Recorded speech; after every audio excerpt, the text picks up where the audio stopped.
You're listening to an archived Cabral Concept podcast. After listening to this show, check out the most up-to-date podcasts available at stephencabral.com/podcasts or search directly on iTunes. And now, welcome to the Cabral Concept, where board-certified naturopath and integrative health practitioner Dr. Stephen Cabral shares how he was diagnosed at the age of 17 with a life-altering illness and given no hope for recovery. It was only after studying and traveling all over the world did he discover how to combine ancient Ayurvedic healing practices with state-of-the-art naturopathic and functional medicine to fully rebalance the body and re-energize it with life. It's time to discover how to get well, lose weight, and finally feel alive again. And now, here's your host, Dr. Stephen Cabral. And today on our Motivation and Mindset Monday, we have a really important topic to discuss. And that's because I see so many people giving themselves a hard time, being really hard on themselves, and a lot of times it's not going to help you get to that next level. It's not constructive, right? It's not productive, and it's not going to get you to that next step. So let's talk about it right now.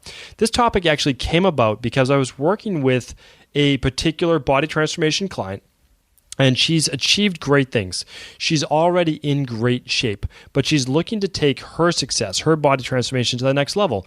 Because even though she's in good shape, she sees herself mentally as someone who should be thinner. And she still has some weight to lose, meaning like in order to still be healthy. Because personally, I won't work with someone if they're looking to lose weight to become an unhealthy version of themselves. Only if losing a little bit more weight will make them even healthier. So this particular client struggles a little bit with self-image, a little bit with how other people view them, and also how they view themselves. So she was actually on a great transformation streak, doing really, really incredibly.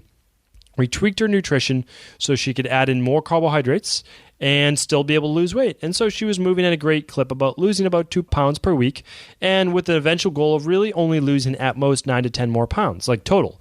So, of course, that would only happen in just 21 to 28 days. She'd be at her goal weight. But what happened was this. She was at an event earlier in the week, and she saw a photo of herself that she didn't particularly like. She was in a dress, she was with other women, and she just basically compared herself to the other women in the photo. And the dangerous thing is this. For those people who are overly critical of their body, the first thing they do, and I actually spoke with my client about this, we have a really good relationship, and I said, what's the first thing you do when you look at that photo? And I said, before you answer, I bet it's this.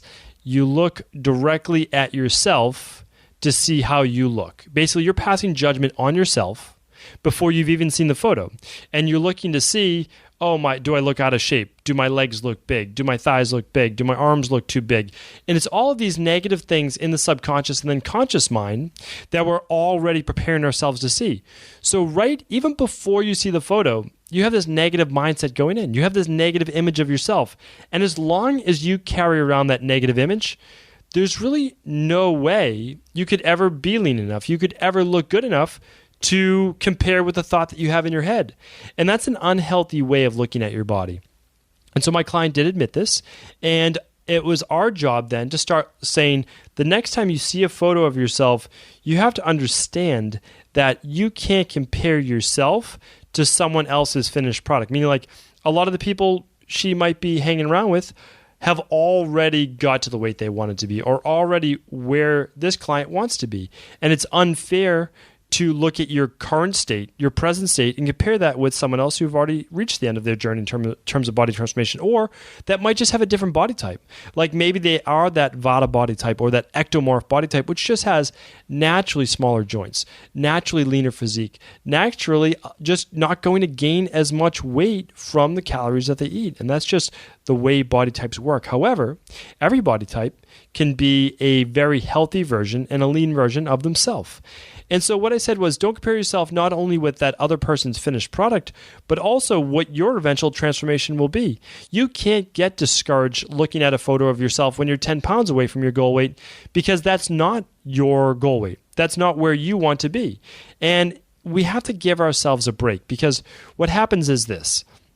We have to stop believing that our progress or our finished product is going to happen tomorrow. It's all part of a longer journey that we are on right now. And I'll be honest with you, I've worked with people for a long time, about 20 years now. And I can tell you this, that yes, it is absolutely fantastic reaching your goal weight or transforming your health and becoming a really healthy person, getting more energy, getting all of those things. But sometimes that end goal, the thing that we think will bring us so much happiness, I have to tell you, it's not always what we think it's cracked up to be. Yes, we achieve the goal and we're lean, we look good, we're feeling great, all of those things. But a lot of times it's the journey, it's the process of what we've become along that path to achieving that goal that really brings true happiness. And here's what I mean by that. It's not always the goal of achieving that thing that makes us happy. It's the person that we become. Meaning, like, we have to overcome a lot in our lives, a lot of obstacles that stand in our way to losing the 10 pounds, 20 pounds, 50 pounds, 100 pounds, or overcoming that autoimmune disease, overcoming those digestive issues, overcoming whatever it might be. And it's the overcoming part. It's how we deal with those obstacles that eventually leads us to greater happiness. Because if we do overcome them, we find more resilience in ourselves that we didn't know was even there. And I'll tell you, that is a much bigger and better part of the success process than people give it credit for. Because just achieving the 10 pounds or 20 pounds, anyone could do it, or 30 pounds, whatever it might be. But if you didn't change in the process, you're always going to yo-yo back to whatever that weight is. The people who achieve and maintain are the people that have earned it. You know, they've gone through the obstacles, then they've transformed not only their body, but their mind. And when you transform that part of it, you know that if you were to ever slide back, you can just move right into where you need to be. Just go right back into that zone to lose the weight, to get well, to get back on track, whatever it might be or whatever it might take to get back to that goal, because you changed as a person. You have a different mindset. And that's why I talk about myself all the time. Like, even for a lot of cheat foods, I used to have huge cravings for ice cream and for pasta and a lot of other things. Not only did I grow up with it, it was just basically lodged in my psyche that these foods, when I ate them, they made me happy. And that's because it took me back to experiences and all of those things when I was younger about eating those foods.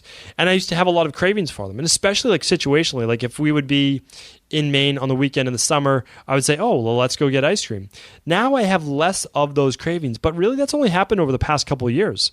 And so I've been at this a long time myself, you know, so it's all a process. I mean, that's what I'm trying to tell you. And now I don't have the cravings for ice cream. They're just gone. They've been replaced with other things. I enjoy the feeling of being healthier. And I've said this before.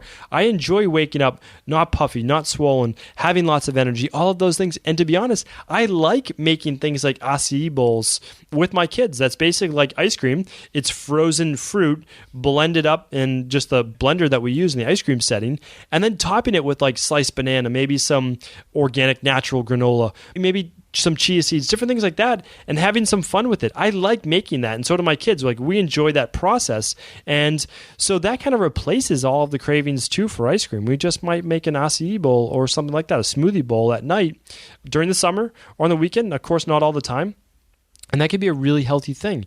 And so what I want to say to you is this. You have to stop being so hard on yourself. Being hard on yourself is not going to get you to your goal any faster.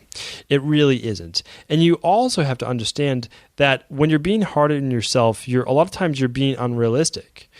I've never seen someone master wellness or weight loss the very first attempt, the very first try. Most people slip up a little bit. They have a cheat meal. They slide back, or they miss their nutritional supplements for a few days or a few weeks. And they have to get back into the process. Or things need to be tweaked a little bit because you're an individual and you're on a SIBO-based or gut bacterial-based or candida-based protocol, and you have a little reaction to the herbs or to the biofilm disruptors or whatever it might be, and you need to tweak that a little bit. Like, all of that is part of the process.